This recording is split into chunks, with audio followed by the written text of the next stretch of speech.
Hello, and welcome to introductory training on what your rights and responsibilities are in relation to special education and special education services.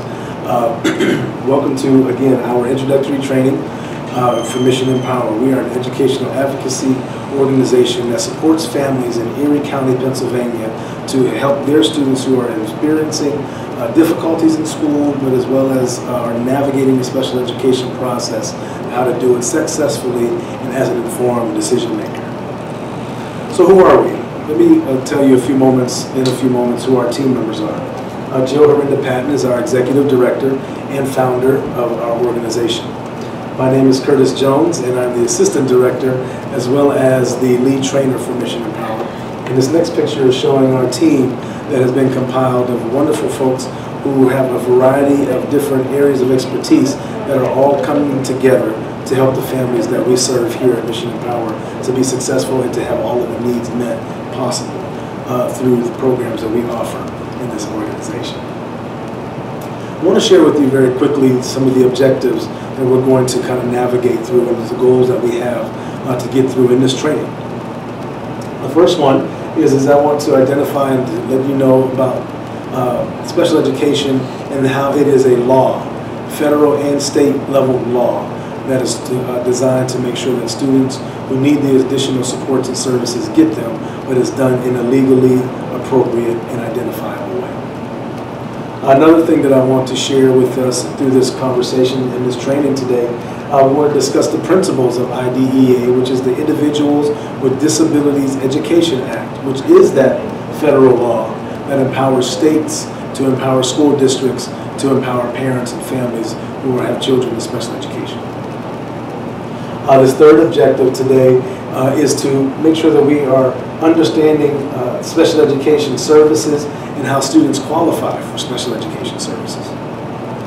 Also, we want to become more familiar with special education terms, terminology, acronyms, so that you as a caregiver, you as a person who's in this system of special education, in the programming of special education, understands the language of special education.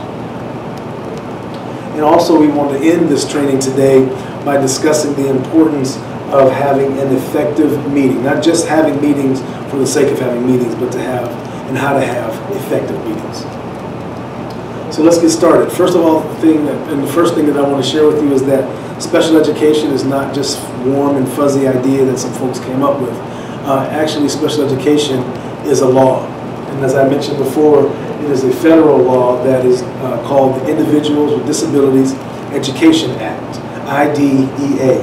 And the state level version of that in Pennsylvania is Chapter 14. And we understand that everything that is in relation to special education and the services that are provided are supported and provided for legally through the IDEA, empowering states who then empower and provide the resources to school districts to provide the resources and support to families who are working with our children who are in special education. I want to share with you now some of the principles of IDEA, the principles of the Individuals with Disabilities Education Act. And the main principle is it is designed and intended to ensure that children receive a free and appropriate public education. A free and appropriate public education is what the IDEA is designed to provide states with the ability to help families and school districts provide for our students. Other principles of IDEA include the understanding that disability is a normal and a natural part of the human experience. Every one of us has something in some area in our life where we are not able to complete the task or do it the same way as other people.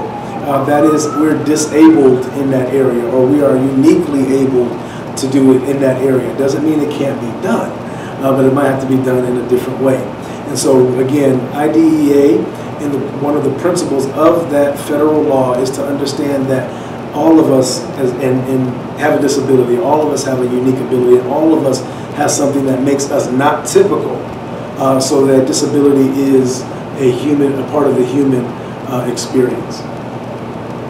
Another important principle is that parents need to understand that they are and should be informed decision makers.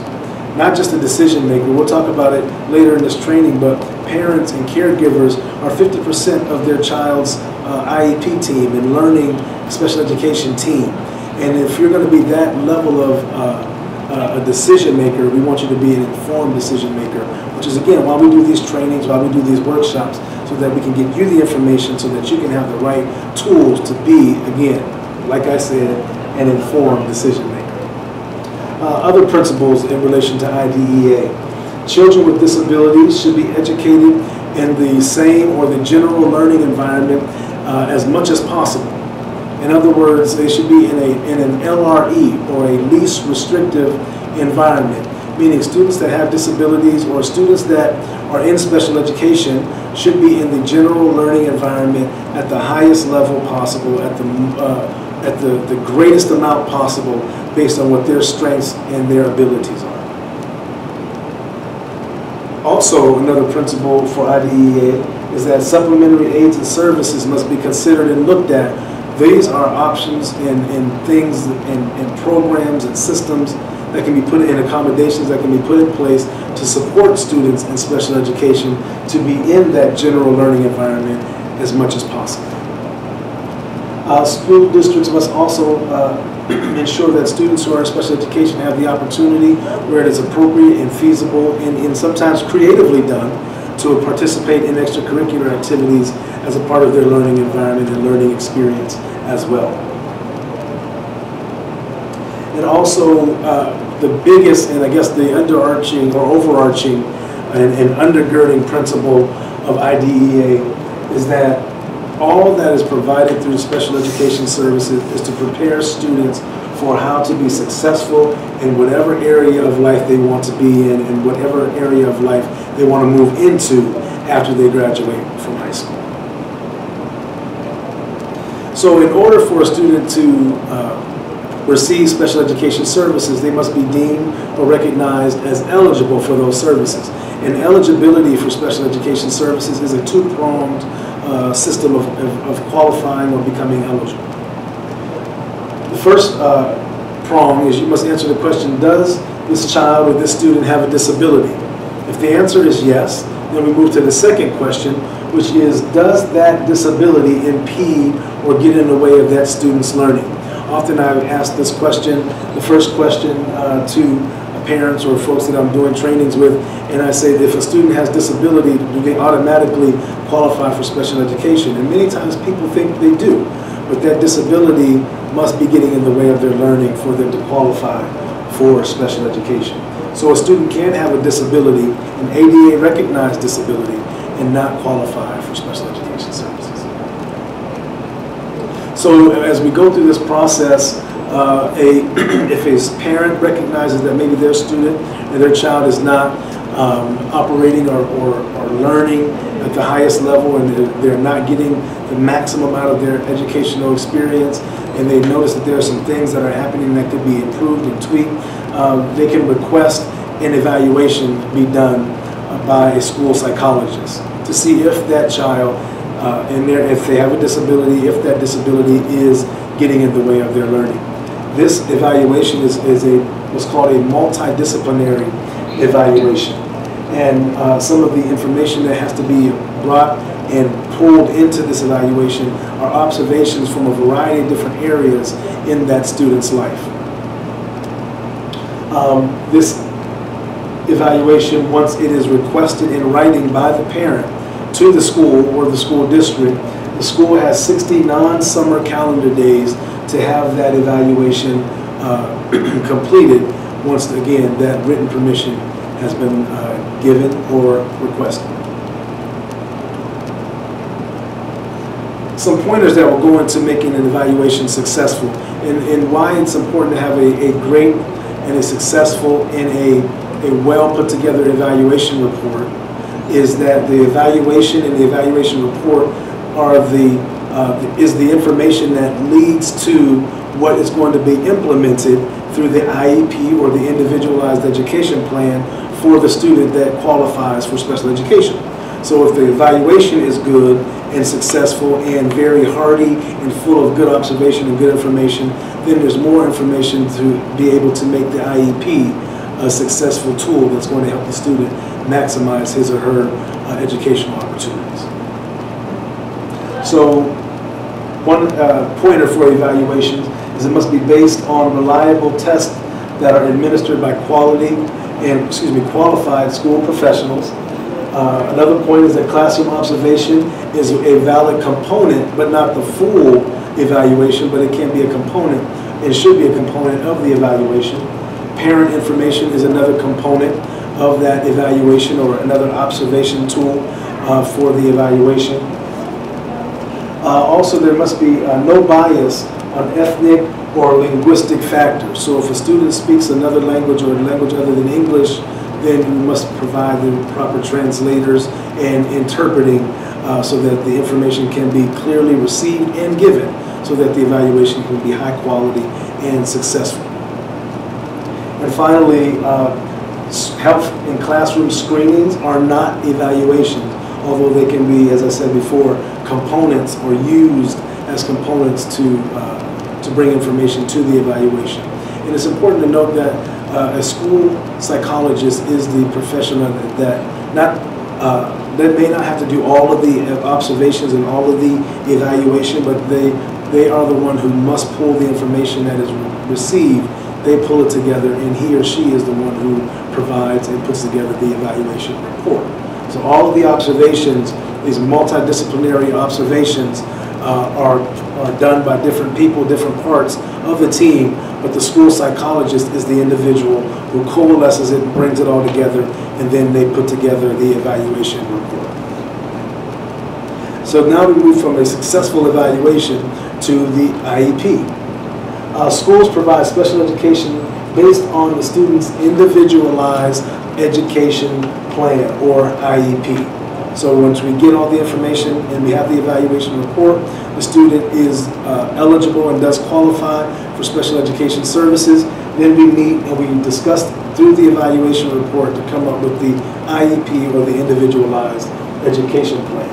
A very important piece of information to note about the IEP is that it is a contract that is legally binding based on the information we talked about a little while ago, IDEA, or the Individuals with Disability Education Act, that federal legislation empowers and makes the IEP a contract that is to be followed by both parties. The school has a fulfillment and a part to play in fulfilling the contract, as well as the family and the caregivers of the student.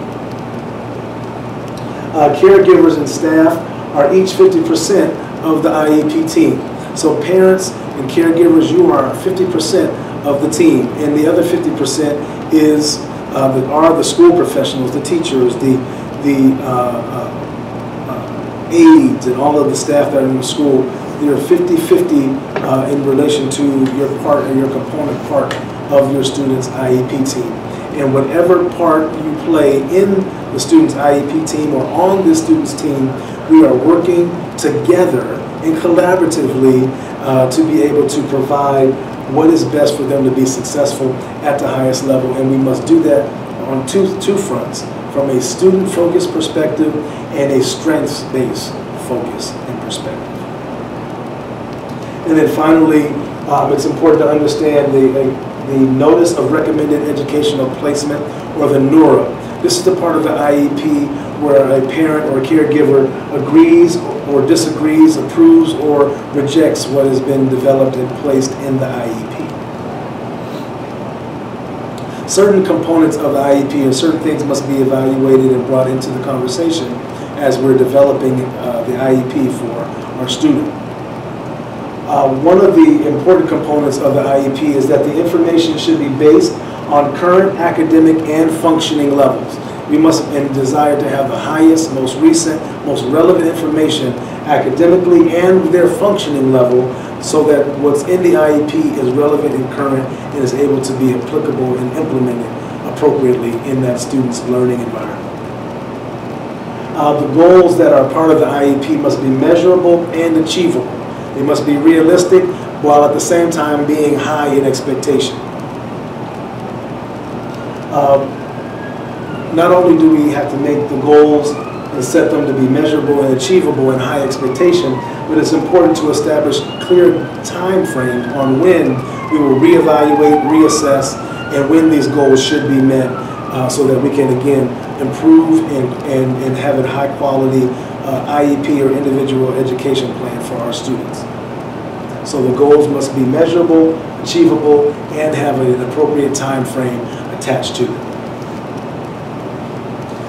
We must also consider having specifying what are the supports and services that will be provided to assist and strengthen and support the student who is in special education.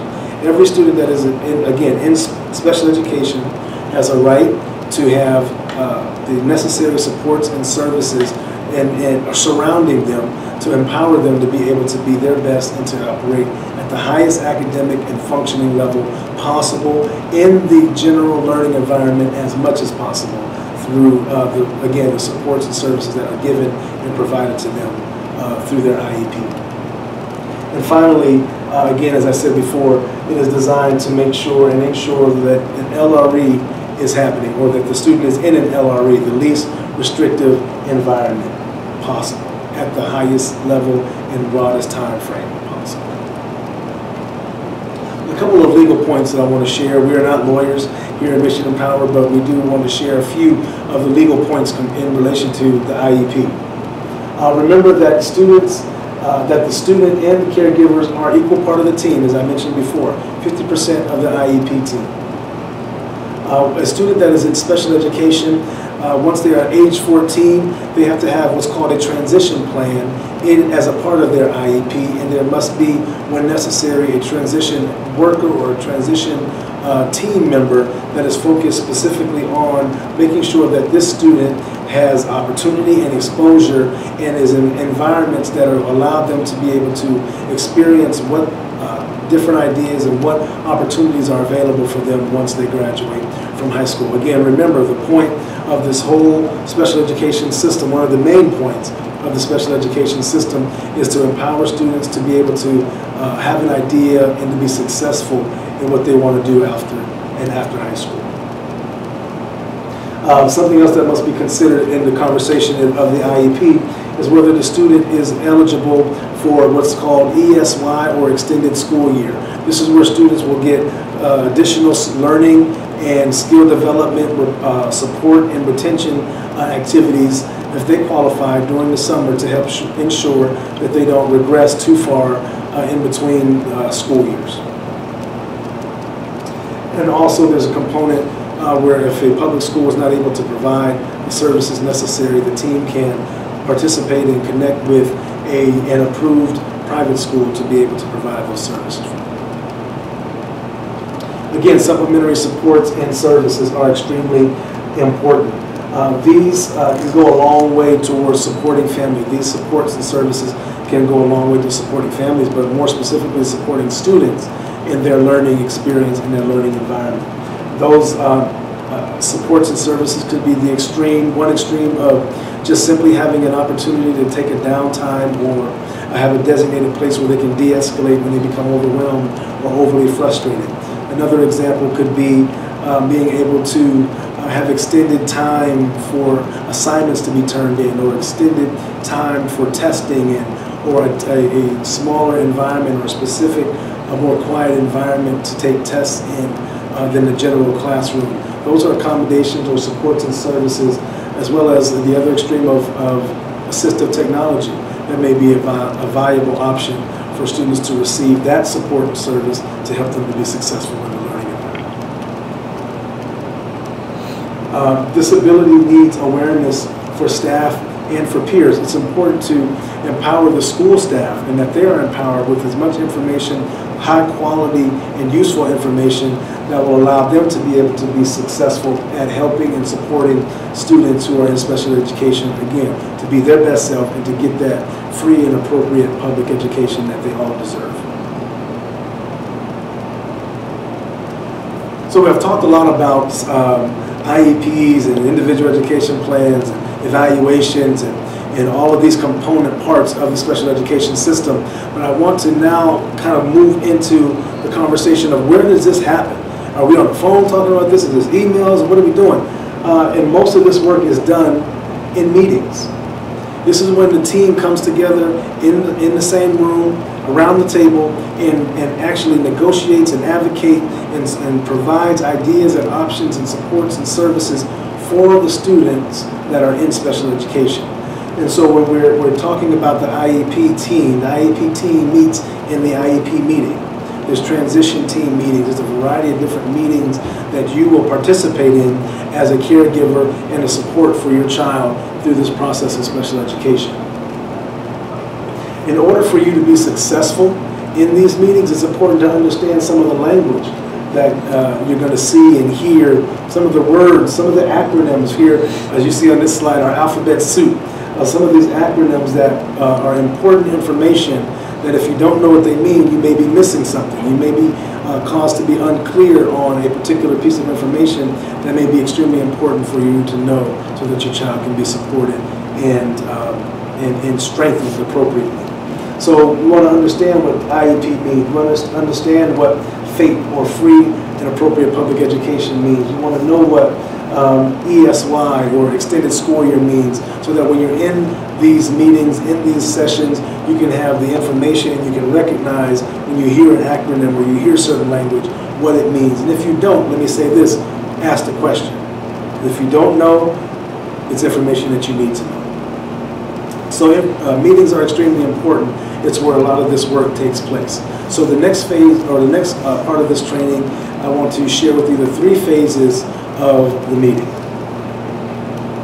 So the first part, or the first phase, the first part of the meeting is the pre-meeting.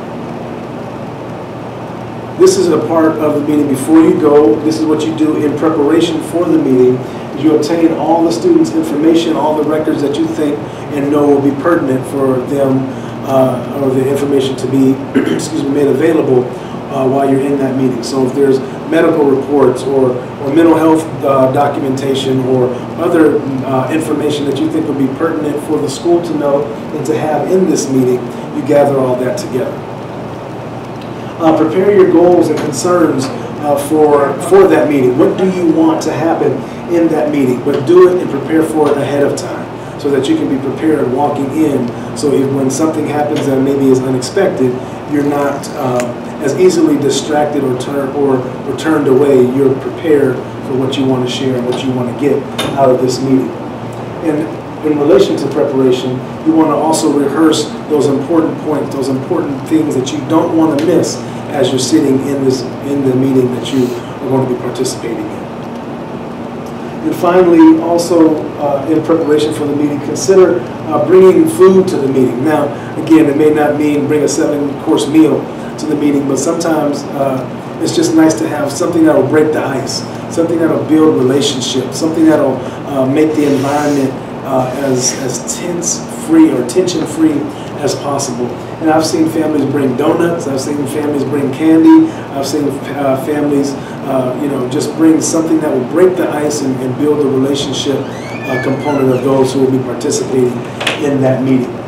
So the pre-meeting or preparation for the meeting is extremely important.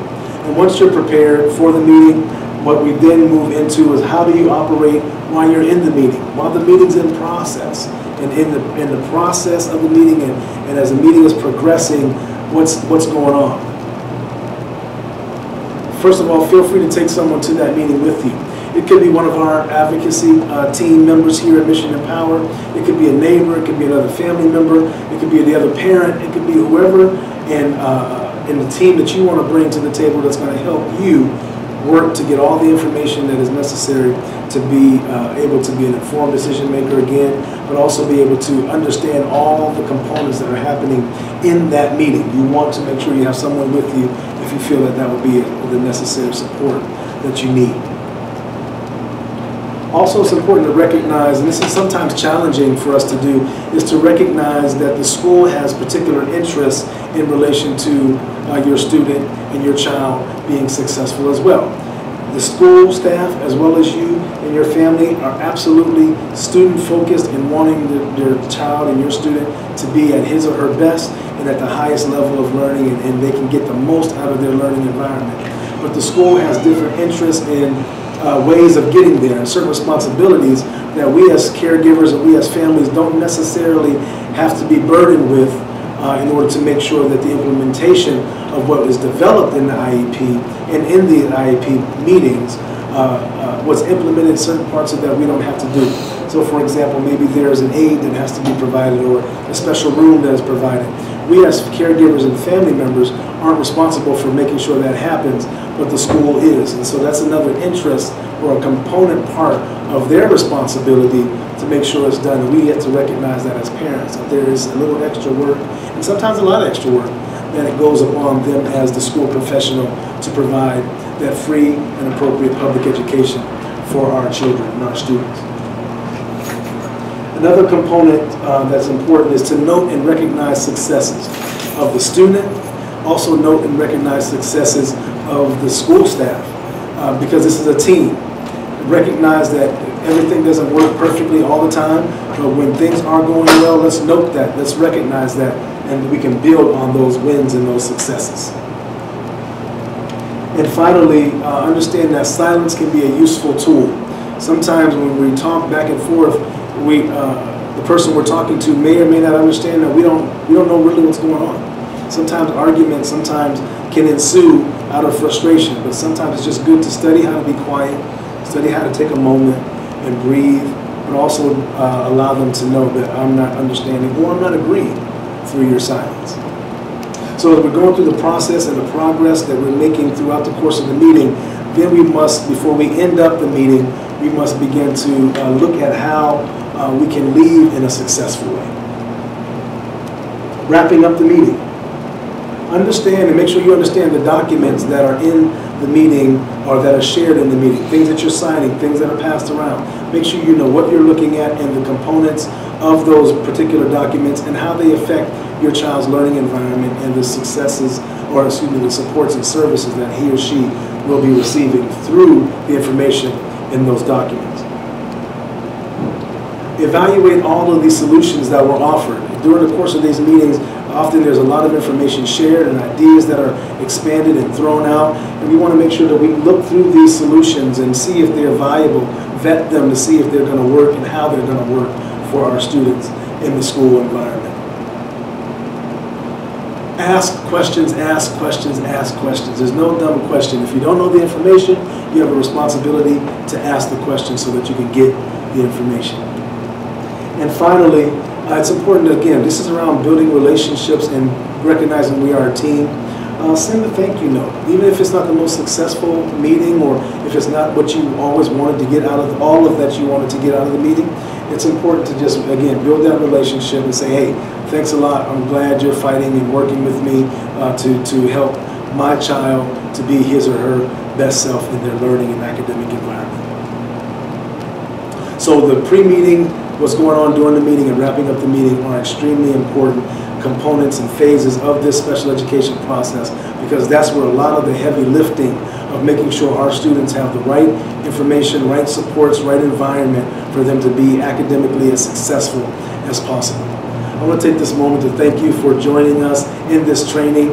I hope that it was beneficial for you, that you learned some things, maybe you were reminded of some things and some information that's going to help you to be a great and the best advocate for your child.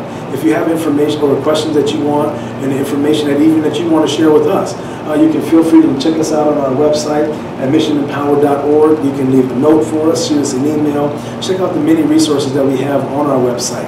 Also, you can check us out on Facebook as well. We do a lot of our trainings live on Facebook, so check us out at Mission Empower on Facebook. Also, if you have a question and you're anywhere in the country, but especially if you're in our local area, feel free to come into our office, look and meet with some of our staff, talk to some of our staff, use our in-office resource library that's available for you to look at and get resources from for free right here at 1611 Peach Street here in Erie, Pennsylvania. And again, if you want to call us at 814-825-0788. We will entertain that phone call and we'll send it to the right part of our team here at Mission Empower. Again, On behalf of Jill Herinda Patton, our Executive Director and Founder, and the entire Mission Empower team, thank you for sharing this time with us. I know that it was beneficial, and check out for future trainings that we're going to be providing in a variety of different ways, online, Facebook Live, and on YouTube, that are going to be able to be accessible for you to get the information necessary for you to be an informed decision maker. Take care. Have a great day.